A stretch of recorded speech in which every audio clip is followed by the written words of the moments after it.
आज हम बात करेंगे क्रेडिट कार्ड के बिल पेमेंट के बारे में। आज हम समझेंगे कि क्रेडिट कार्ड का बिल आपके पास आ गया है तो उसके अंदर हमें क्या पे करना चाहिए, मिनिमम पे करना चाहिए या फिर हमें पूरा टोटल ड्यू पे करना चाहिए। तो मिनिमम वर्सेस टोटल ड्यू के बारे में भी हम आप यहाँ पे समझने वाले हैं और साथ में यहाँ पे समझेंगे कि हमें जो मिनिमम पे करते हैं तो इसके ऊपर लगने वाला जो इंटरेस्ट है उससे हम कैसे बच सकते हैं।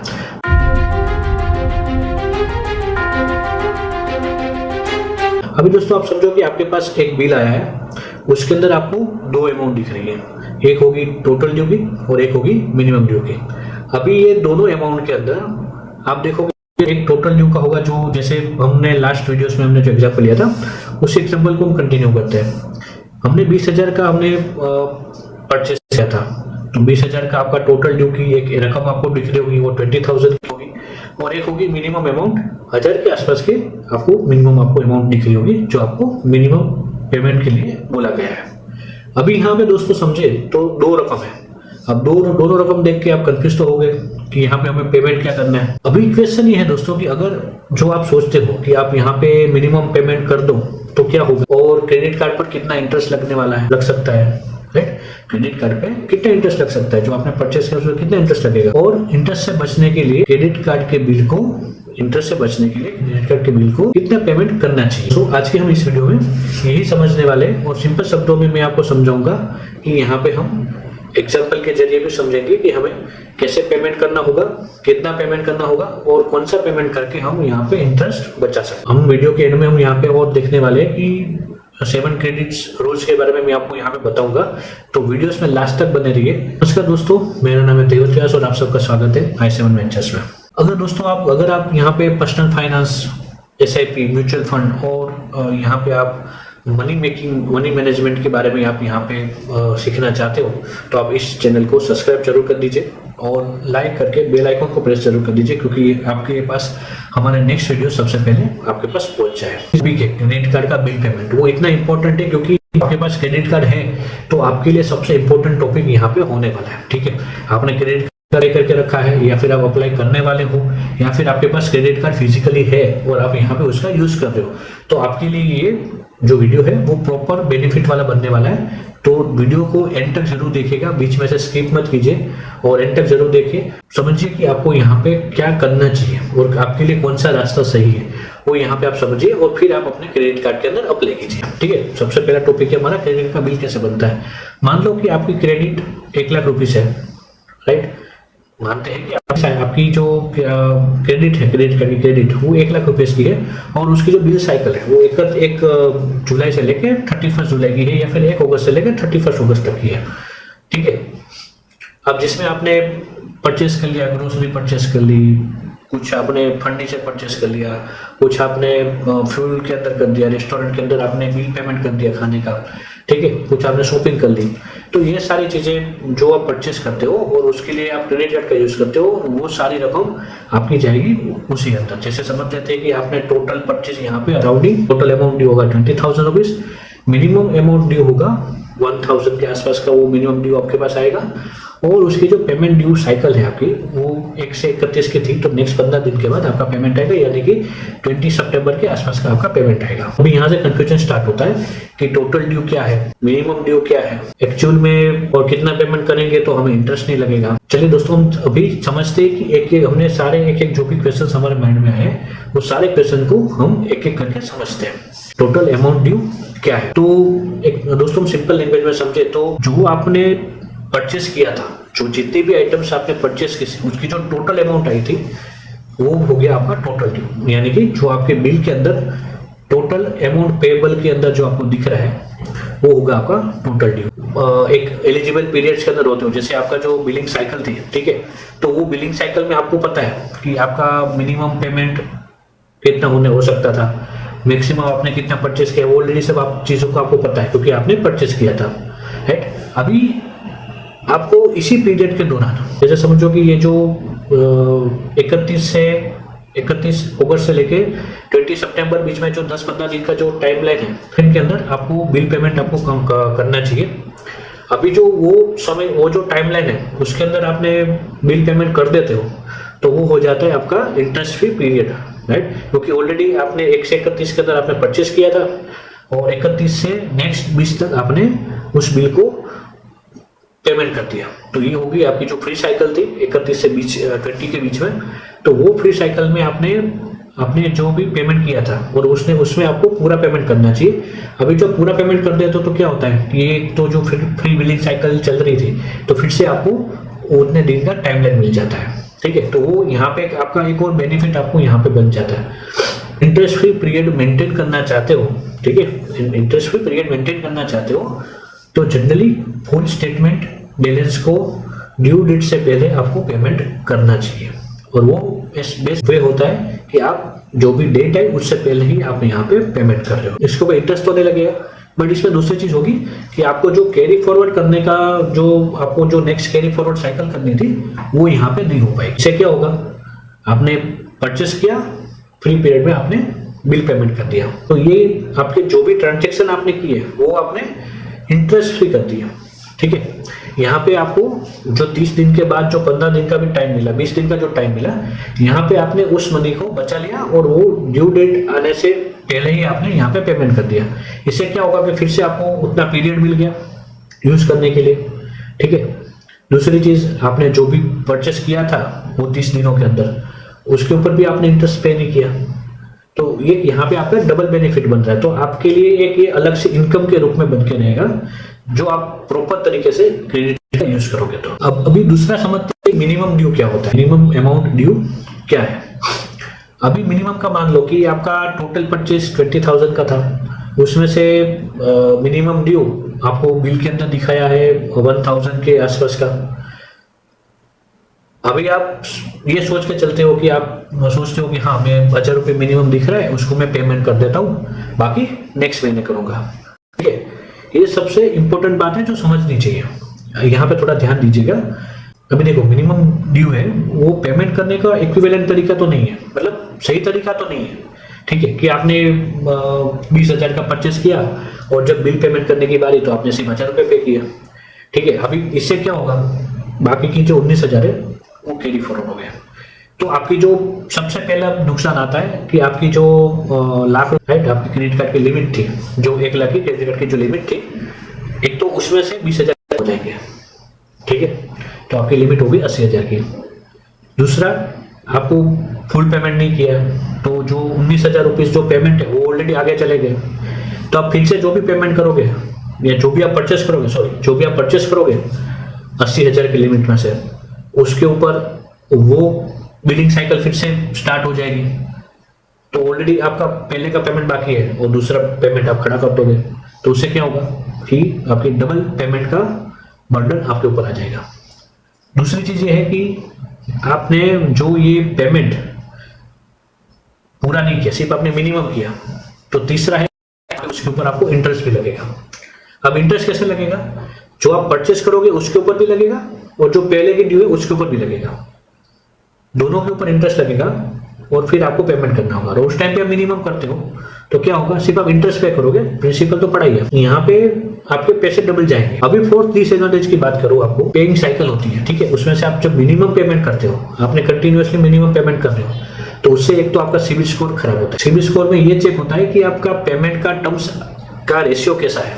आप कंटिन्यूअसली पेमेंट करते हो तो फुल पेमेंट करते हो या फिर हाफ करते हो, ठीक है। तो सबसे बड़ा डिसएडवांटेज तो यहाँ पे आ गया कि आपने जो भी क्रेडिट कार्ड का पेमेंट था वो आपने मिनिमम किया। इससे क्या होगा, एक तो बर्डन बढ़ा, ऊपर से लिमिट कम हुई, फिर से आपने परचेस किया तो उसके ऊपर भी इंटरेस्ट लग गया, तो डबल इंटरेस्ट लगता है। और हर महीने आप देखो तो 3 से 4% का हर महीने इंटरेस्ट लग जाए। उससे क्या होगा, पूरे साल का जब आप कैलकुलेट करोगे तो वो अराउंडिंग बनेगा 42 to 45% का इंटरेस्ट बन जाए। अभी 45% यानी कि आपने जो परचेस किया था उसकी 50% की लिमिट ऑलरेडी आपकी हो गई, पेमेंट करने के अंदर जाएगी। अभी दूसरी चीज है कि जो ईयरली चार्जेस का कार्ड है, ठीक है, जो उसका एनुअल फीस लगती है आपके कार्ड के ऊपर, तो आपका जो कार्ड है उसके ऊपर एनुअल फीस लगेगी, प्लस आपका जो आप परचेस कर रहे थे उसके ऊपर उसका इंटरेस्ट लगेगा।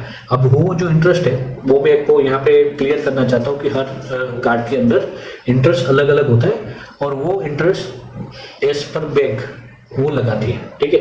बाकी कोई अथॉरिटीज यहाँ पे इंटरेस्ट नहीं लगाती, जो भी इंटरेस्ट लगता है वो यहाँ पे बैंक लगाती है। जो मिनिमम ड्यू है वो इंटरेस्ट फी फुल रीपेमेंट के अंदर आ जाता है, यानी कि आपको फिर से पेमेंट करना पड़ेगा। आपको कंटिन्यूसली आप प्रिंसिपल पे ना करते हुए सिर्फ आप यहाँ पे इंटरेस्ट पे करोगे। कंटिन्यूसली जो आप पे करते हो, सिर्फ आप मिनिमम पे करते हो, तो आपको यहाँ पे सिर्फ आप इंटरेस्ट पे करोगे, और एक टाइम ऐसा आएगा कि इंटरेस्ट भी आपको यहाँ पे लग जाएगा, और फिर आप बोलोगे कि क्रेडिट कार्ड को बहुत डेंजर चीज़ है, बट आप समझ के प्रॉपर तरीके से यूज नहीं कर रहे हो, इसलिए आपके लिए क्रेडिट कार्ड ये ऑप्शन नहीं बन पा रहा है। अब यहाँ पे हम तीसरा हमारा टॉपिक समझते हैं कि क्रेडिट कार्ड इंटरेस्ट कितना लगता है।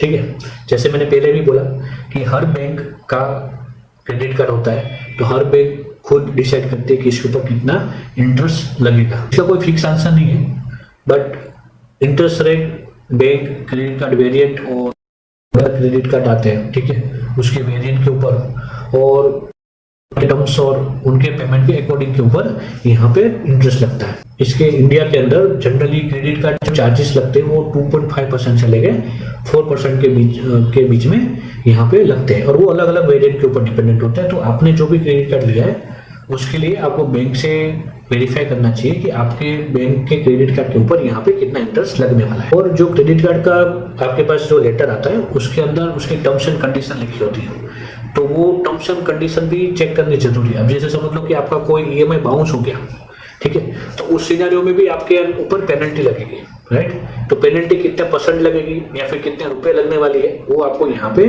क्लियर आपके पास वो क्लैरिटी होनी चाहिए। तो उसके लिए आपके जो क्रेडिट कार्ड का जो टर्म्स एंड कंडीशन का जो आता है कॉलम, ठीक है, वहां पे जाके आप पूरा डिटेल में देखिए कि आपके अंदर यहाँ पे कितना पेनल्टी लगती है, कितनी लेट फी लगती है, कितना इंटरेस्ट यहाँ पे आपको लगने वाला है। तो ये सारी चीजें आपको पता होनी चाहिए। जैसे समझ लो कि आपकी कोई गलती से आपका कोई ईएमआई लेट हो गया या फिर कोई ईएमआई बाउंस हो गया, ठीक है, तो उस सिचुएशन में आपको पता होना चाहिए कि आपके क्रेडिट कार्ड के ऊपर आपको कितने दिन के लिए कितनी पेनल्टी लगती है। यहाँ पे हर दिन पेनल्टी भी लगती है।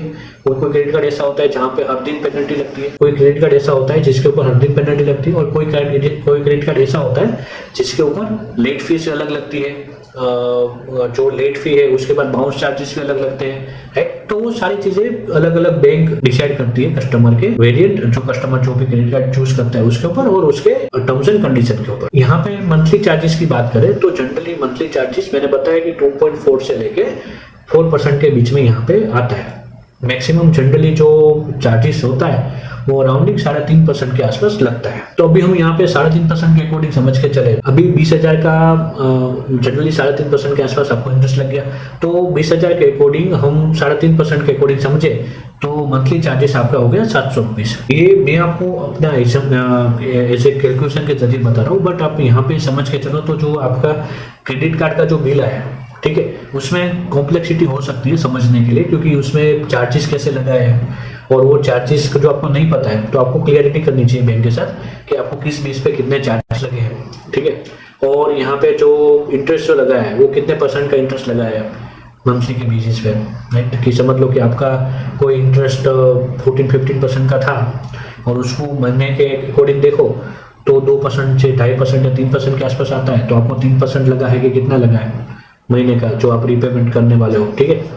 तो उसके ऊपर आपको पूरा समझना होगा और वो समझो, आपके टर्म्स एंड कंडीशन को चेक करो, और खास करके आपको क्लियरिटी नहीं है तो आप डेफिनेटली आप बैंक के पास जाओ और बैंक के जो आपने जिस बैंक से लिया है उस बैंक के पास जाके पूरा डिटेल में आप अपने टर्म्स एंड कंडीशन को समझ लीजिए कि लेट फीस क्या है, उसके ऊपर क्या लगता है, क्या सारी चीजें होती है, ठीक है।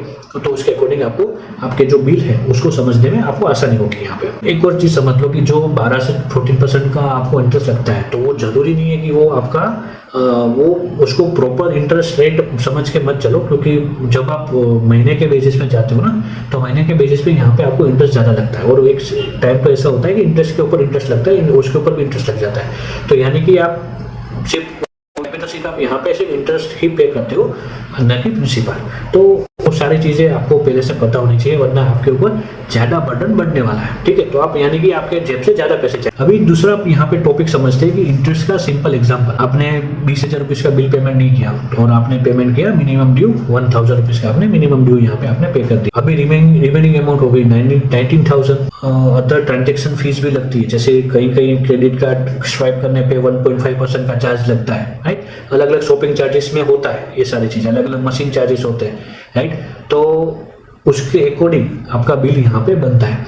तो समझ के चलो कि अगर जो फाइनेंशियल अपने चार्जेस लगे हैं आपके ऊपर, तो वो आपके बिल में मेंशन होंगे कि आपको कितने % का चार्ज लगा है। तो वो सारी चीजें मानकर फिर आपका बिल, तो जो बिल आपका जनरेट होता है वो उस बिल के अंदर आपको अदर चार्जेस में, अदर ट्रांजैक्शन चार्जेस में आपको वो सारी चीजें मेंशन की होगी कि आपको कितना चार्जेस कौन से एरिया में और कौन से चीज परचेस करने पे आपके ऊपर लगे। तो एक चीज ये समझ के चलो कि आपको लगता है कि आप यहाँ पे अफोर्ड कर पाओगे, आपको ये क्रेडिट कार्ड की जरूरत है, तभी आप अप्लाई करो। और जो आपने अप्लाई भी कर दिया है, चलो आपने फ्री क्रेडिट कार्ड मिल रहा था, आपने अप्लाई कर दिया, आपने ले लिया, बट जब तक आपको पता ना हो कि आप इसका बिल पेमेंट फुल कर सकते हो, तब तक क्रेडिट कार्ड का यूज मत करो। और जब आप ले भी रहे हो, समझ लो कि आपने परचेस कर भी लिया, इमरजेंसी थी, आपने परचेस कर लिया, तो उसका जब बिल साइकिल आती है तब उसका पेमेंट करो। बिल पेमेंट नहीं कर सकते तो आपको उतना परचेस नहीं करना चाहिए। दूसरी यहाँ पे हम billing cycle versus due date को समझे, तो जो बिलिंग साइकिल है वो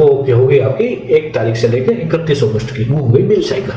अभी जो बिल स्टेटमेंट जनरेट होता है वो 31 अगस्त को होगा, यानी कि 1 से 30 का बिलिंग साइकिल हो गई, 31 को बिल जनरेट हुआ और उसके बाद जो पेइंग डेट आती है, यानी कि आपकी जो ड्यू डेट आती है वो हुई 20 अगस्त। तो यानी कि 31 अगस्त से लेके 20 सितंबर का जो आपको टाइम मिल गया वो हो गया आपकी ड्यू डेट की साइकिल्स। अभी देखो सिंपल, मैं एक आपको सिंपल तरीका समझाता हूँ कि आपको जब बिल पेमेंट करने का है ना, तो आपकी पहली बिल डेट आपको पता चल जाएगी जब वो जनरेट हो जाएगी, ठीक है। तो मान के चलते हैं कि आपकी 31 अगस्त को आपकी बिलिंग बनने वाली है और आपकी बिल बनेगी, तो उस डेट को है ना कैलेंडर में मार्क करके रखो कि यहाँ पे मेरी बिल बनने वाला है और मुझे इस तारीख से पहले मुझे पेमेंट करते हैं। तो वो दोनों डेट आपके कैलेंडर में मार्क होनी चाहिए। तो उसके बीच में जब भी आपके पास पेमेंट आता है, कोई भी चलिए सैलराइज हो आप, तो आपकी सैलरी आएगी, आपने क्या कुछ पेमेंट आने वाला है तो वो भी आ जाएगा। तो वो सारी चीजें आप देखो, आपका पूरा प्लानिंग बनाओ, आपका पूरा बजट प्लानिंग होगा, वो बजट प्लानिंग बनाओ और उसके बाद आप देखो कि आपका जो बिलिंग साइकिल की डेट है उसके बीच में आप कैसे पेमेंट कर सकते हो और कब कर सकते हो सकता है कि 1 तारीख को भी कर दो, हो सकता है कि 14 तारीख को भी कर दो। तो आपके पास 15 दिन का टाइम लाइन है, आप क्या पैसे का जैसे अरेंज होता है उसके अकॉर्डिंग आप उसको बिल को मार्क करके कैलेंडर में रख दो कि आपको इस डेट को बिल पेमेंट करना है।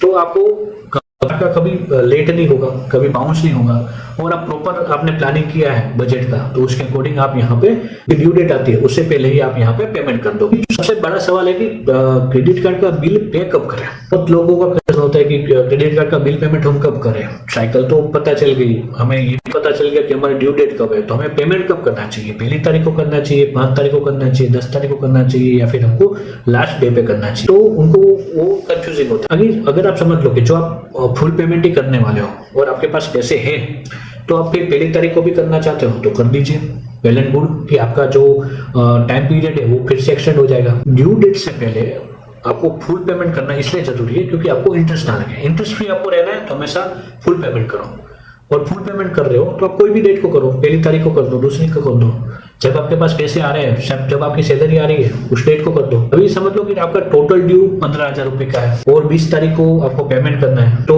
आप 15,000 जो रुपए है आपके पास आ गए 20 तारीख को ही, तो 20 तारीख को कर दो, भले लास्ट डेट है वो भी चलेगा। लास्ट डेट को इसलिए करना जरूरी नहीं है क्योंकि समझ लो कि जो उसकी साइकिल की टाइमलाइन चली गई, जो 12 घंटे की है या फिर 24 आवर्स की है, जो 24 आवर्स की टाइमलाइन चली गई, तो फिर आपको लेट चार्जेस लग जाएंगे। इसलिए पॉसिबल हो तो लास्ट डेट के पहले तक आप पेमेंट कर दो। जैसे समझ लो कि 20 तारीख का आपका 20 सितंबर का आपका लास्ट ड्यू डेट है, तो आपको क्या करना चाहिए, 1 तारीख से लेकर 19 तारीख के बीच में पेमेंट करो।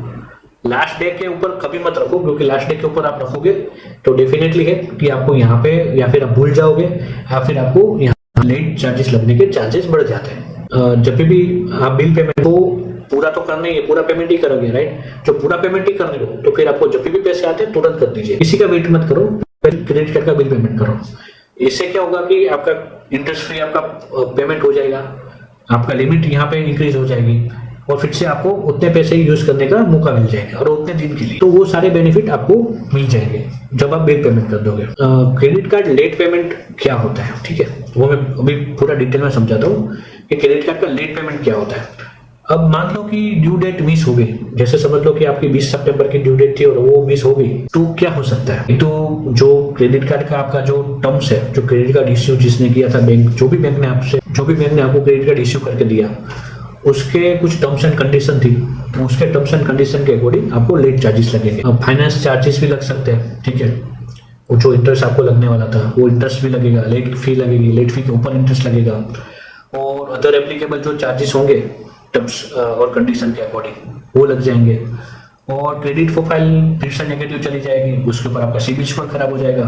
तो बहुत सारे चांसेस हो सकते हैं कि आप पेमेंट करना लेट हो गए या फिर पेमेंट करना भूल गए। तो ये सारी चीजें आपके साथ होगी, क्रेडिट स्कोर भी खराब हो जाएगा, क्रेडिट प्रोफाइल ऑलरेडी नेगेटिव चली जाएगी, क्रेडिट लिमिट कम हो जाएगी, ठीक है। ऊपर से आपके जो टर्म्स एंड कंडीशन के अकॉर्डिंग आपका लेट फी लगने वाली थी वो लगेगी, प्लस जो अदर चार्जेस जो एप्लीकेबल होते हैं टर्म्स एंड कंडीशन के अकॉर्डिंग वो भी लग जाएंगे। एग्जैक्ट जो अमाउंट है वो कार्ड इश्यूअर और कार्ड वेरिएंट पर डिपेंडेंट होता है, क्योंकि आपने कौन सा वेरिएंट का कार्ड आपने चूज किया वो वही डिसाइड करेगा कि आपको कितना लेट पेमेंट करना होगा, ठीक है। जो भी एक बात समझ कर चलो, जो फ्री क्रेडिट कार्ड आता है ना उसकी खास टर्म्स एंड कंडीशन चेक करो, क्योंकि उसने कार्ड आपको फ्री है बट टर्म्स एंड कंडीशन के जरिए पैसे वो आपसे वापस ले लेते हैं। तो टर्म्स एंड कंडीशन क्लियर से समझनी चाहिए, और समझकर प्रॉपर तरीके से अप्लाई करोगे तो आपको डेफिनेटली कि यहाँ पे आपका क्रेडिट कार्ड आपको अच्छा रिटर्न देगा। और हमेशा मैंने पहले भी बोला कि लास्ट डे पे मत रखो, लास्ट डे से पहले 2-3 दिन पहले आप रिमाइंडर डाल दो, कैलेंडर में नोट कर दो, कैलेंडर में जो अलार्म आता है वो अलार्म लगा दो कि आपको बिल का पेमेंट करना है, ठीक है। और आपको नोटिफिकेशन बैंक से भी आएंगे, बैंक से भी आपको मैसेज आएंगे मोबाइल के अंदर, तो वो सारी चीज़ों को ध्यान में रखो और उसके अकॉर्डिंग आप पेमेंट कर दो। और मैं तो बोलता हूँ कि ये सारी चीज़ों को वेट ही मत करो, जब भी आपके पास पेमेंट आ जाए उसी दिन आप पेमेंट कर दीजिए कार्ड का। तो सबसे आसान तरीका है ये सारी झंझट से बचने का, ठीक है। अभी क्रेडिट कार्ड EMI क्या है? अभी देखो बहुत सारे लोग, अभी बहुत सारे सेल चलते हैं तो उसके अकॉर्डिंग यहाँ पे नो कॉस्ट EMI या फिर नो कॉस्ट फलाना, नो कॉस्ट टिप का, राइट। तो ये सारी चीजें आप ले लें, इससे क्या होता है कि आपकी एक EMI बनना स्टार्ट हो जाती है। मान लो कि 60,000 का कोई प्रोडक्ट आपने परचेस कर लिया, ठीक है, समझ के चलो कि आपने 60,000 का कोई प्रोडक्ट परचेस कर लिया और उसका आपने क्रेडिट कार्ड के जरिए EMI ऑप्शन टिक कर दिया। अभी देखो EMI ऑप्शन क्रेडिट कार्ड में भी आता है और डेबिट कार्ड में भी आता है, तो दोनों के लिए आपको समझना जरूरी है कि आप कैसे इसको EMI के अंदर कन्वर्ट करते हो, ठीक है। एक तो EMI का ऑप्शन आता है तो आपने EMI के अंदर कन्वर्ट तो कर दिया। अभी सोचो कि आपको वो हर महीने 5,000 रुपीज का आपको पेमेंट आ गया, राइट। 60,000 का आपने परचेस किया था तो 12 into 5 यानी 60,000 का आपका मतलब 5,000 रुपीज का हर महीने का EMI बन गया। अभी इसके ऊपर आपको कितना इंटरेस्ट लगता है वो चेक करना जरूरी है। इसकी प्रोसेसिंग फीस क्या है? अभी देखो हर जो भी आप परचेस करते हो ना उसकी प्रोसेसिंग फीस होती है, तो वो प्रोसेसिंग फीस लगती है, ठीक है, अराउंडिंग 2 to 5% लगेगी। जैसे कोई इलेक्ट्रिक आइटम आपने परचेस किया, मोबाइल, टैबलेट, कुछ भी आपने परचेस किया है तो उसके ऊपर 2.5 to 3% की प्रोसेसिंग फीस लगेगी, यानी कि 1,000 से 1,200 से 1,500 रुपए आपको उसके ऊपर वो लग जाएंगे। अभी उसके ऊपर GST लगेगा, टैक्स लगेगा, EMI 10 ईयर का मतलब 5,000 की जो EMI आने वाली वो लगने वाली है। ये सब मिला के टोटल रीपेमेंट बनेगा और उसके ऊपर आपको इंटरेस्ट लगेगा वो, और वो इंटरेस्ट हर बैंक का अलग अलग होता है। आपने EMI ऑप्शन चूज किया है तो इसके ऊपर आपको इंटरेस्ट भी लगता है, और वो इंटरेस्ट हर महीने मतलब हर कार्ड का अलग अलग होता है। किसी की बैंक का 12% है, किसी का 16% होता है, किसी का 18% भी होता है, किसी बैंक का 22% भी होता है। जब भी आप ये सारी चीजें कर रहे हो ना, ये बंद करने के भी चार्जेस लग जाएंगे। जब EMI बंद करने की बारी आएगी उस टाइम भी आपको अलग से प्री क्लोजर के चार्जेस देने पड़ेंगे। ये सारी चीजें पहले चेक करो कि ये कैसे लगने वाली है, कितनी लगने वाली है, और उसके बीच में आप EMI ऑप्शन को चूज करो। के अंदर आपको ऐसा कुछ मिल जाता है जो कुछ चार्जेस नहीं लगते और फ्री में होता है, भी आप EMI चूज करो, ये बेस्ट ऑप्शन है आपके लिए। क्योंकि कभी भी आप ये आपने EMI ऑप्शन कर दोगे, आपने ये सारी पता नहीं करी है, तो इससे क्या होगा कि जब EMI का आएगा तब आपको लगेगा कि 5,000 की EMI है, बट जब कैलकुलेट होते आते हैं तब 6,500 की बात करके आ जाती है। तो उस टाइम पे फिर आप बोलोगे कि अरे 1,500 रुपये ज्यादा लग गए, बट वो तो लगने ही वाले थे ना, क्योंकि प्रोसेसिंग फीस लगी है, राइट। तो कई किसी एरिया में ऐसा होता है कि प्रोसेसिंग फीस आपको अलग से देनी पड़ेगी, तो वो पेमेंट अलग से आपको पेमेंट करना पड़ता है कि वो पहले ही कर दो, उसके बाद EMI ऑप्शन होगा। तो ये सारी चीजें आपको समझनी पड़ेगी, आपके बैंक के अंदर समझा के पूछो कि ये सारे चार्जेस कैसे लगेंगे, और उसके अकॉर्डिंग फिर आप EMI का ऑप्शन चूज कर सकते हो। अभी जैसे दोस्तों हमने समझा कि minimum due versus total due का जो हमने यहाँ पे पूरा डिटेल में समझ लिया, ठीक है। तो अभी देखें तो अमाउंट के अंदर जो आप मिनिमम करोगे तो यूजुअली है कि आप छोटी अमाउंट पे करोगे और टोटल ड्यू पे टोटल पेमेंट करते हो तो आपको फुल एंड फाइनल सेटलमेंट कर दोगे। अभी पेमेंट के अंदर आप देखो तो मिनिमम पेमेंट डिफर्ड होता है, क्योंकि मिनिमम जो ड्यू है उसके अंदर आपको छोटी से छोटी रकम जो भी बैंक प्रोवाइड करेगी वो आपको पे करना होता है, और मैक्सिमम के अंदर आपको फुल बिल पेमेंट आपको करना होता है। अभी रिमेनिंग बैलेंस की बात करें तो आपको रिमेनिंग बैलेंस है जो मिनिमम के अंदर कैरी फॉरवर्ड होता है, और यहाँ पे तो आपने पे कर दिया तो यहाँ पे कुछ आपका बचेगा नहीं आपने टोटल ड्यू के अंदर, ठीक है। अभी इंटरेस्ट रिस्क की बात करें तो मिनिमम ड्यू जब आप पे करते हो 1000-1500 जो भी आप पे करने वाले थे तो उसके अंदर आपको ज़्यादा से ज़्यादा इंटरेस्ट लग जाएगा, और आपका यहाँ पे टोटल ड्यू के अंदर कुछ नहीं लगेगा क्योंकि आपने फुल एंड फाइनल पेमेंट कर दिया है। तो एक बाजू मैं आपको एडवांटेजेस बता रहा हूँ, ये बात समझो, ठीक है। आपके टोटल ड्यू के ये सारे एडवांटेजेस हैं। चीज क्या हो जाएगी कि आप मिनिमम पेमेंट करोगे ना तो वो भी एक आपने ईएमआई ऑप्शन चूज किया, जैसा है कि आपने 20,000 में से सिर्फ 1,000 रुपए चूज किए और 1,000 रुपए यानी हर 20 महीने तक और आप 1,000 रुपए पे करते जाओगे। बट वो 20 महीने के 24 महीने कब हो जाएंगे आपको पता नहीं चलेगा, क्योंकि उसके ऊपर आपको इंटरेस्ट लग रहा होगा। तो जब भी पॉसिबल हो फुल एंड फाइनल सेटलमेंट करो, और जो भी आपको लगता है कि आप 20,000 रुपीज पे कर पाओगे 20 या 25 दिन के बाद, तो ही 20 या 25,000 रुपए का क्रेडिट कार्ड का यूज करो। अभी मैंने आपको दोस्तों, आप इस वीडियो में यहाँ तक आ चुके हो, डेफिनेटली है कि आप क्रेडिट कार्ड के बारे में डिटेल में समझना चाहते हो, ठीक है। और आप सब लोग जो समझना चाहते हैं उस सब के लिए मैंने पहले ही बोला था कि मैं यहाँ पे 7 गोल्डन रूल्स बताऊंगा जो सबको फॉलो करना चाहिए, जिसके पास भी क्रेडिट कार्ड है या फिर लेने वाले हैं या फिर वो लेंगे या फिर ले चुके हैं, ठीक है। तो इन सबके लिए ये रूल्स काम आएंगे। अब सबसे पहले आप यहाँ तक आ चुके हो तो डेफिनेटली वीडियो को लाइक जरूर कर दीजिए दोस्तों, और मुझे कमेंट करके बताओ कि आपने कौन सा क्रेडिट कार्ड लिया और उसके ऊपर आपको कितना यहाँ पे इंटरेस्ट पे करना पड़ता है या फिर आपको कितना यहाँ सकते हैं, ठीक है। आप कुछ भी मुझे कमेंट करके मुझे बताओ कि मुझे कि आप यहाँ पे कितना चार्जेस पे कर रहे हो या फिर आपके पास कौन सा क्रेडिट। तो दोस्तों यहाँ पे आपने लाइक कर दिया है तो डेफिनेटली चैनल को भी सब्सक्राइब कर दीजिए, क्योंकि हम आपके लिए यहाँ पे ऐसे ही वीडियोस को लेकर आते हैं और आपको प्रॉपर में डिटेल में हम यहाँ पे personal finance, SIP, mutual fund, money making के बारे में यहाँ पे समझाते हैं। दोस्तों 7 गोल्डन रूल्स की बात करें तो सबसे पहले आता है फुल पेमेंट, ठीक है। फुल बिल पे करो, आपको कोई भी बिल पेंडिंग नहीं रखना है, ठीक है। दूसरा है यहाँ पे मिनिमम ड्यू की हैबिट मत डालो। हो सकता है कई बार आपको करना पड़ा 1 महीने के लिए, ठीक है, नेक्स्ट महीने पूरा बिल पेमेंट करो। मिनिमम ड्यू को एक हैबिट मत बताओ, ठीक है।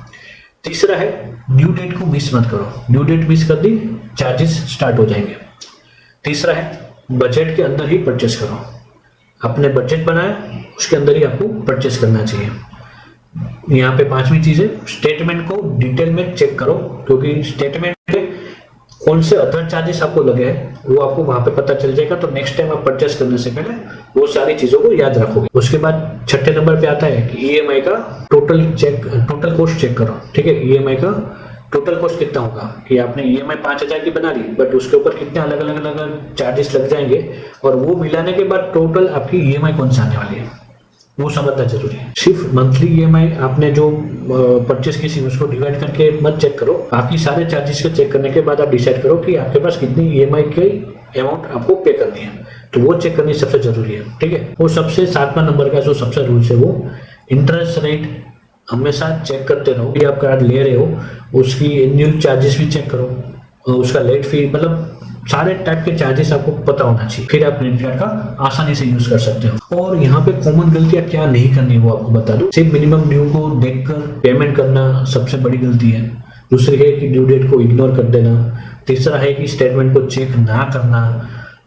चौथे नंबर की है क्रेडिट लिमिट को इनकम समझना। दोस्तों देखो, हाँ इनकम है आपकी, बट उसको खुद की इनकम समझ लेना वो सबसे बड़ी गलती है, क्योंकि आपको पेमेंट करना है। तो ये एक बड़ा डिसएडवांटेज है कि कैशबैक के लिए अननेसेसरी चीजों को परचेस कर लेना, ठीक है। कैशबैक के चक्कर में बहुत सारी चीजों को आप परचेस कर लेते हो जो जरूरी है नहीं है, कुछ भी है बट आप परचेस कर लो। ईएमआई के झमेले में पड़ जाना, ईएमआई का झमेला स्टार्ट कर दिया, कार्ड की पेमेंट के लिए आपने दूसरा क्रेडिट कार्ड ले लिया, ठीक है। तो ये सारे डिसएडवांटेजेस है जिससे कि आपकी क्रेडिट लिमिट तो खराब होगी, साथ में सिबिल स्कोर भी खराब होगा। तो ये सारी चीजें ना करो। सिंपल भाषा बता रहा हूँ कि ये चीजों को आपको नहीं करना है। अभी टोटल तरीके से दोस्तों मैंने आपको पूरा डिटेल में समझा दिया कि क्रेडिट कार्ड का बिल पेमेंट कैसे करना चाहिए, मिनिमम ड्यू क्या होता है, टोटल ड्यू क्या है, minimum due versus total due, ठीक है, उसको कैसे पेमेंट करना चाहिए, पूरा डिटेल में मैंने आपको यहाँ पे समझा दिया है। दोस्तों आप वीडियो को यहाँ तक आ चुके हो तो दोस्तों वीडियो को लाइक जरूर करें, कमेंट करके मुझे बताएं कि आपने कौन सा क्रेडिट कार्ड लिया है और आपको कुछ भी इस क्रेडिट कार्ड के पेमेंट के रिगार्डिंग कोई भी क्वेश्चंस हैं, ठीक है, तो आप मुझे कमेंट करके जरूर बताओ, मैं आपके क्वेश्चन के आंसर देने की पूरी कोशिश करूंगा। और दोस्तों वीडियो में यहाँ तक आ चुके हो तो चैनल को सब्सक्राइब जरूर करें और जितना ज़्यादा पॉसिबल हो उतना वीडियो को शेयर करें, जिससे कि बाकी लोग भी क्रेडिट कार्ड के डिटेलिंग को समझ सकें और प्रॉपर तरीके से यूज़ कर सकें।